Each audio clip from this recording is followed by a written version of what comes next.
Polls have closed in Egypt on the sixth round of voting since the fall of Hosni Mubarak nearly 3 years ago. This time, a constitutional referendum. In some parts, deadly clashes with supporters of the now banned Muslim Brotherhood. In others, high turnout, with citizens cheering on what's expected to be the first step to electing the head of the army as president. Citizens keen to turn the page on the Islamist-led government of the now jailed Mohamed Morsi. Islamists who are themselves divided, with the Salafists siding with the yes vote camp. We'll see why and ask what's next for political Islam in the Arab world's most populous state. More broadly, was Tahrir Square and the first ever election of a civilian president in Egypt a mere hiatus? Today, in the France 24 debate, we're asking if the Arab Spring is already over there. With us to talk about it from Cairo, Yasmin Farouk, who teaches political science at Cairo University. Thank you for being with us. Here in the studio, Mohamed Elalfy, who is a political economy consultant. Thank you for being with us. Thank you. Anti-coup activist Moayad Harb is also with us. Thanks for joining us again.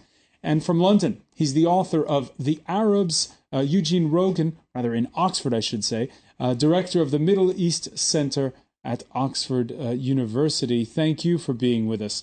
The France 24 debate, where you can join the conversation on Facebook and on Twitter, our hashtag F24debate. Let's begin in Cairo and go to correspondent Catherine Stapley. Catherine, yesterday at the same time we were at the midway point of the two-day vote on this referendum, you described enthusiasm at the polling stations. Yes, and today we've been certainly seeing the same kind of enthusiasm. I mean, people here in this polling station where I am in an upscale neighbourhood of Cairo called Heliopolis have been very keen to talk to us, very keen to tell us why they wanted to come out and vote. And pretty much everybody we've spoken to has said that they're voting yes for this referendum on this constitution. And it's not about the constitution per se. They're saying it's about moving the country forward. It's about bringing stability and security and an end to 3 years of political turmoil and protest.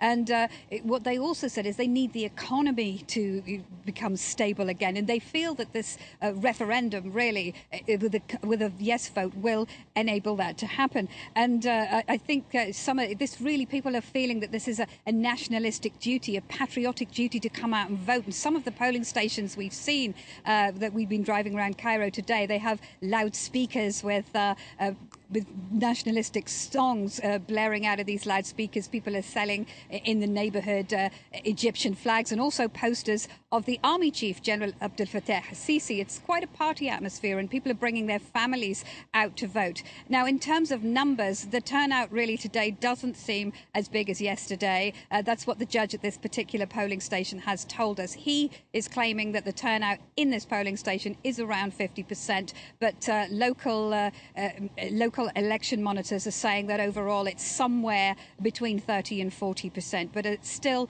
the enthusiasm, certainly among the yes voters. 30 to 40%, how does that gauge with previous votes?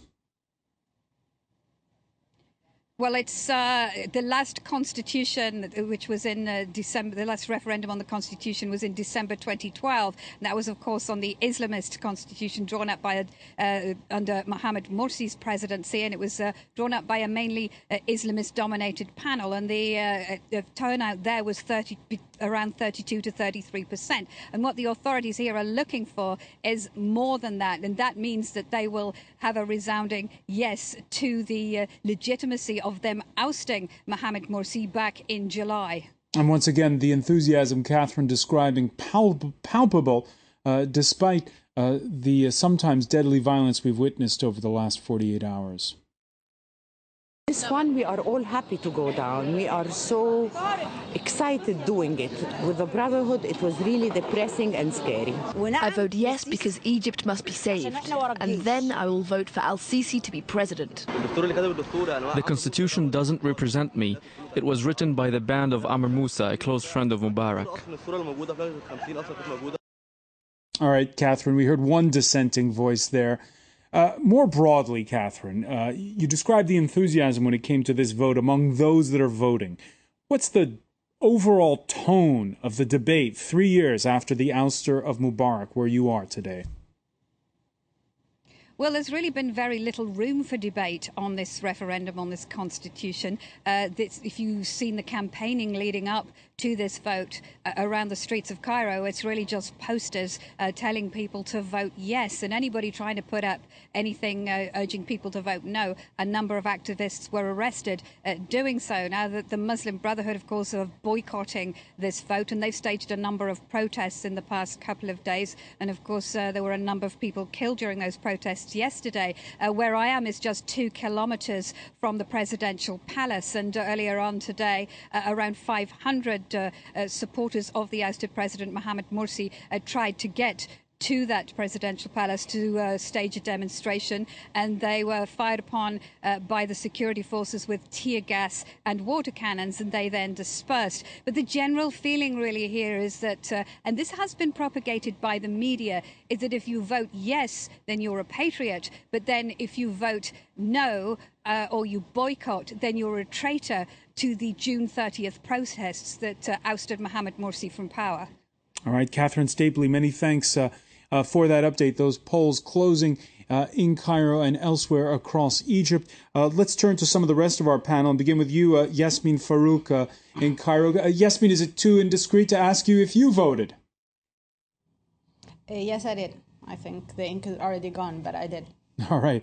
And what are your thoughts about this particular vote? Because it sounds a lot, listening to our correspondent, like it wasn't a referendum on a constitution, but more a plebiscite on the Muslim Brotherhood.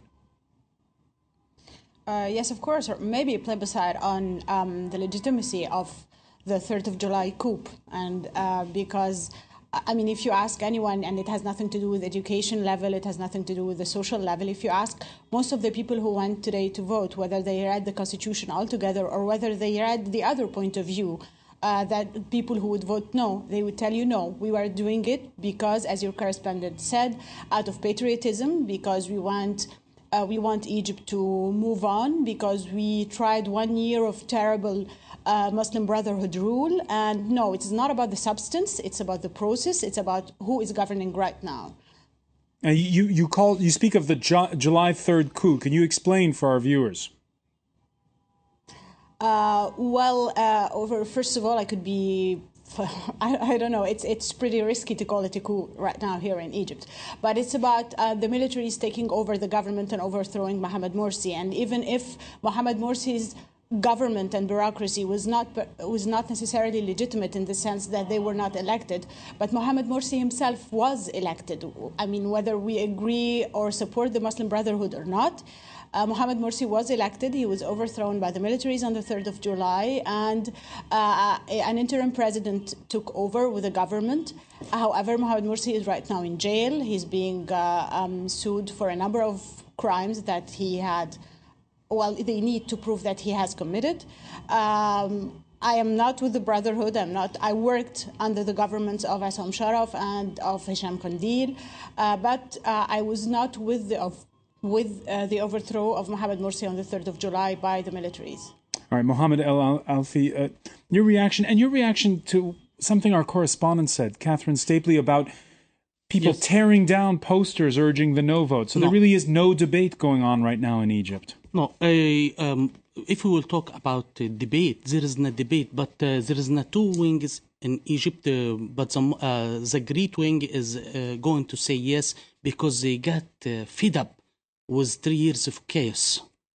And when she said many people arrested, yes, many people arrested.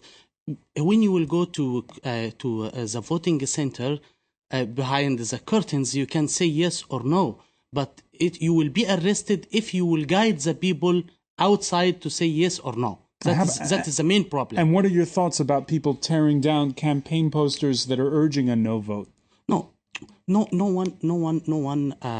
Now, Muslims Brotherhood would like to say no for this constitution. Others say many advertisement and TV and radios advise people to say yes for stability, for security, for development and the future reforms in Egypt. So the two lines is different. But most of the Egyptians would like to say yes, because really the people get tired. 3 years of chaos. And if we will talk about the percentage of the people will vote, the voters in Egypt, as you know, more than 52 million, they have the rights to vote in any elections. But the percentage we will know, I think tomorrow, Friday, when they will announce the final results. But I think it will exceed the number of people voting. But I am not talking about yes or no, of course, or the final result. The turnout will be higher than you think. Higher rather than 2012. That is, I think, will be true.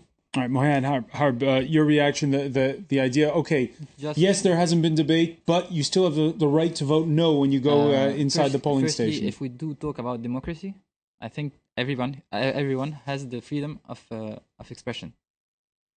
Saying no today is quite impossible, like Catherine said, like Yasmin said, saying no is being a traitor. So that's throwing away all the democratic propaganda, first of all. Secondly, just to disagree with Mr. I don't remember the name, I'm sorry. Mohamed Elalfy. Was Mr. Mohamed. To disagree, being fed up for in 3 years, I mean, we spent 60 years under the military regime. If I will compare both of these two fed-ups, I think the 60 years will be much higher. That's the second point.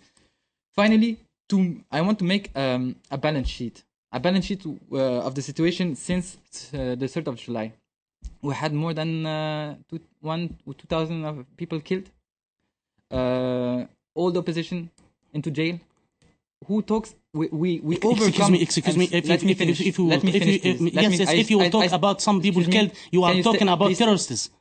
Talking about terrorists, not opposition parties. Yes, it's okay. Okay, 6 April is not terrorist now, but anyway, today we overcome the situation of whose camp is in which camp are you? If you still are in this kind of position, oh yes, we still have to know if we are with the Muslim Brotherhood, with 6 April, with the communists. No, today we have the military regime, where we found more than 20,000 people getting arrested and thrown into jail. That's I mean, killing people, changing the constitution, putting into jail the president with, like Yasmin said, we have he has been arrested. It's impossible. It's impossible. They have France 24. They have many. They have a lot of correspondence in Egypt. They are not killing. Excuse me. They are not killing people in the streets. Please be polite. If you will say yes or no, it's your right. I am today. If you will say yes or no, my friend, it's your right. No one will stop you. I want to finish, please. I am here for democracy. When I saw the lady last time with 6 April, I am happy to see her. Why? Because any clean and sane, clean democracy need an opposition. If you delete the opposition, it becomes directly a dictatorship. Today, the 3rd of July coup, they asked for Morsi to go out, to be overthrown. It's a revolution, not a military coup. It's a real revolution, not military coup. But just one sentence. With the 3rd of July, is the people came out to say we don't want Morsi. Yes. Okay, I am totally agree. But he refused to go. Did we ask to change the constitution? No. Today we are stealing the country, like they said. 60 years we saw the military. Today, Abdel Nasser, they did the same. They said, oh, we need stability. Oh, we need economic. These people are poor people. The problem was not we've mentioned. You were mentioning 60 years. You're talking about the long view. I want to bring in Eugene Rogan on this. And Eugene, we have a comment from a viewer saying Egypt will vote yes to the new constitution, but I don't think it will bring stability. When you look at the long view at this particular point in time, what are your thoughts when you hear the debate that we're having? Well, I mean, as the previous speakers have really shown, Egypt is probably in its most polarized moment in modern history. And I think the divisions that Egyptians are feeling between the strength that the Muslim Brotherhood had shown in the polls after the 2011 revolution, the confidence that the people are showing in the military to try and restore equilibrium, to try and bring back law and order to streets that had become unruly, and the sense among the Egyptian people, among their unpolitical majority, that what they really want most is not political freedoms, but to have some economic security, has left Egypt feeling that its revolutionary experience is really not all that it's chalked up to be. And today, I don't think that they're really voting on a constitution. I think that the vote that people are casting is for change. And the change that they seem to want is to return to the stability of a military-led order. But this is not a constitutional vote. And what will result from this is not the kind of political freedoms that I think the Egyptians who are most politically engaged would hope for their country. All right. So first, stability and getting food on the table, and then freedoms. Just a quick question for you, Yasmin Farouk, before we go to the break. This Wednesday, the Cairo stock market reaching its highest point since 3 years ago. In fact, since the day when Tunisia's president was overthrown. What are your thoughts on that? It seems as though the markets are also voting yes. Yes, of course, given that what we've been witnessing, I mean, in terms of the political elite or the political coalition around the militaries right now, you find a lot of members of the old regime. And those members of the old regime include the businessmen and all the economic elite that was around the Mubarak regime, who are back on the stage openly and explicitly. And these are the people who are present and active in the Egyptian stock market. So it was not a surprise. Plus, I mean, no matter how it is done, you have some stability that is restored. I mean, despite the demonstrations, despite the one or two bombs here and there that were detonated or that actually exploded. Repression is bringing back some kind of stability, especially in the economy, especially around major public institutions. So all this was naturally reflected in the stock market. All right, we're going to pick up on that point when we come back and also see some of the other players that are calling for a yes vote. They include the Salafists. We'll see why. Stay with us. You're watching the France 24 debate.